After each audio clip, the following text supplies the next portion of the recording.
కాపరి అయిన దేవునికి మహిమ కలుగునుగాక. ప్రియ స్నేహితులందరికీ దివ్య వాక్యోదయం. ఈనాటి పాఠ్యభాగము యెహెజ్కేలు 38:7. నీవు సిద్ధముగా ఉండుము, నీవు సిద్ధపడి నీతో కూడా కలిసిన సమూహమంతటిని సిద్ధపరచుము, వారికి నీవు కావలి అయి ఉండవలెను. నీవు సిద్ధంగా ఉండుము అను దాని విషయము శ్రద్ధ చూపాలి. ఎవరో మనకు కీడు చేశారని తలస్తూ ఉంటాము. ఆదాము గారు తన తప్పును గ్రహించలేదు, హవ్వమ్మను నిందించాడు. మన స్వభావము ఇతరులను నిందించడమే. నీవు సిద్ధంగా ఉండు అని దేవుడు హెచ్చరిస్తూ ఉన్నాడు.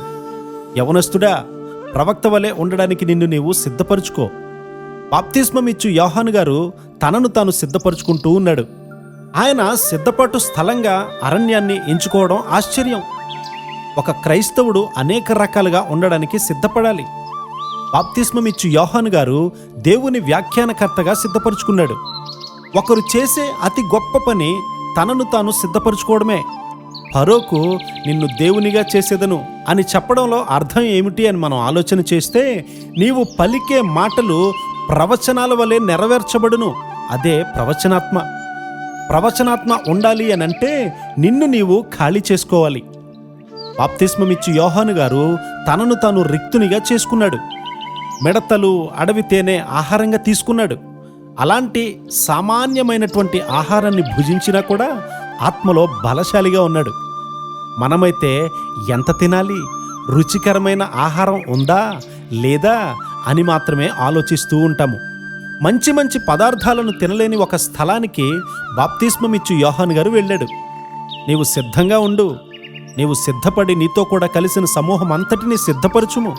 తనను తాను సిద్ధపరచుకొనని వాడు సంఘాన్ని సిద్ధపరచలేడు. నిన్ను నీవు సిద్ధపరచుకోకుండా ఇతరులను ఎలా సిద్ధపరుస్తావు? నీవు సిద్ధపడి నీతో కూడా ఉన్నవారిని సిద్ధపరిచి వారికి కావలి ఉండు అనేది క్లిష్టమైనటువంటి పని. పిల్లలకు కావలిగా ఉండడం అనేది తల్లిదండ్రులకు అసాధ్యంగా ఉంటూ ఉంది. బోధించడం సులువే, కానీ కావలిగా ఉండడం అనేది చాలా కష్టం. మనలో ఎంతమంది తమ కుటుంబాలకు కావలిగా ఉన్నాము? మనలో ఎంతమంది మనం పనిచేసే చోట్ల ఇతరులకు కావలిగా ఉన్నాము? ఈ పని చాలా కష్టమైన పని. నీవు సిద్ధపడి నీతో కూడా ఉండు వారికి కావలి అయి ఉండుము. ఇలా చేయడానికి వేసే ప్రతి అడుగు కూడా దేవుని కృప నడిపింపు పొంది ఈ గొప్ప బాధ్యత చేపట్టే కృపాధన్యత దేవుడు మనందరికీ అనుగ్రహించునుగాక.